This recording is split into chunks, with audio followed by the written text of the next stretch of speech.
Hey there, so today we have another review and I'm excited to bring you this one. This one is Lagunitas' Born Yesterday Pale Ale. It is 7.2%, so pretty much an IPA, and this is their fresh hop beer. So what is fresh hops? Fresh hops are the freshest form of hops. Hops are generally pulled, dried out, and pelletized. This is the most raw and freshest version of hops. You have to pull them from the vine and then immediately ship them to the brewery, ideally within 24 hours for them to be used in the brewing process. So really awesome that Lagunitas distributes this stuff, because a lot of the fresh hop beers are actually quite local to the Pacific Northwest area where hops are obviously grown. So digging into this one. Also, the other exciting thing is that the bottle date is a little bit easier to read now. Granted, it is still black print on a brown bottle, but it is now a actual date. This is born October 8th, 2019. Before it used to be Julian date, which was very hard to figure out. I'd be at the gas station or a beer shop, you know, looking up Julian date calendars and all that stuff. But let's finally dig into this beer. So the beer comes in a medium gold color with a kind of like a medium minus kind of haze to it. Definitely not a New England kind of looking beer, but like on the aroma. Oh wow, that's intense. There's a lot going on this one. It's got a nice kind of like dank weed character to it. I believe there's some mosaic in here, possibly Simcoe as well. So there's a catty thing, a little bit that kind of a cappy thing, but it's fruity. So, oh yeah, that's what it is. It has a little bit of this kind of like passion fruit note, where like it's a combination of cat pea and overripe fruits, and it's some of those compounds that you find in hops. So I think it's what is it, 4-MMP? I believe so. This was found on the warm shelf, unfortunately, so like maybe hints of oxidation. I get some of that.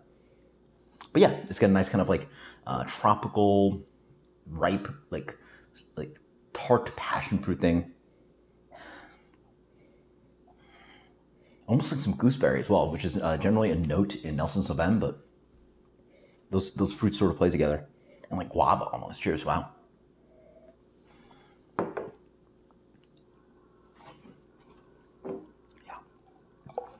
So I suspect this beer was a lot better fresh. I mean, granted, I'm not even that deep into this one. This one is a month.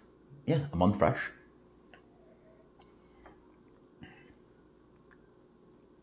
It's kind of vibrant, kind of like, not vibrant, but like a general kind of hop thing. There's certainly some of that guava and passion fruit that plays in there. But the hops sort of fall flat for me.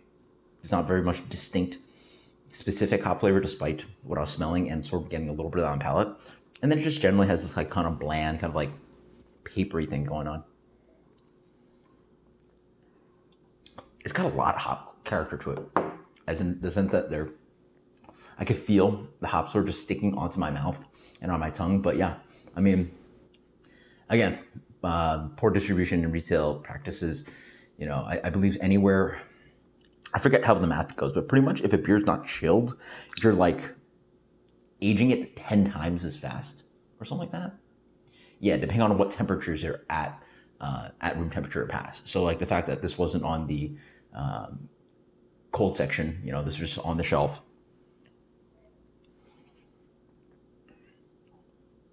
I guess you need to find a better retailer that actually fridges their hoppy beer, because, you know, I feel like this is like something that people seek out every year.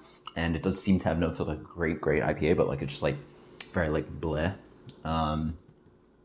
In the bottle of what I'm tasting right now, it's still tasty stuff. It's got a really nice kind of like lemon thing. It's like tart, and it's like it's fruity, tart, slightly tropical, slightly citrusy, and a lot of that kind of just like again, this green hop character just kind of lingering on my tongue. It's not that kind of New England hop bite. It's just intensity of just like delicious, like tooth scraping hops. The malts like are almost not there. There's a little bit of this kind of like light biscuity note and a chew of the bread and a little bit of sweetness, but really the hops are shining through. This beer for me, and obviously the malt's showing up a little bit more because hops again just don't seem as prominent as they could be. 88. Until next time, guys, cheers.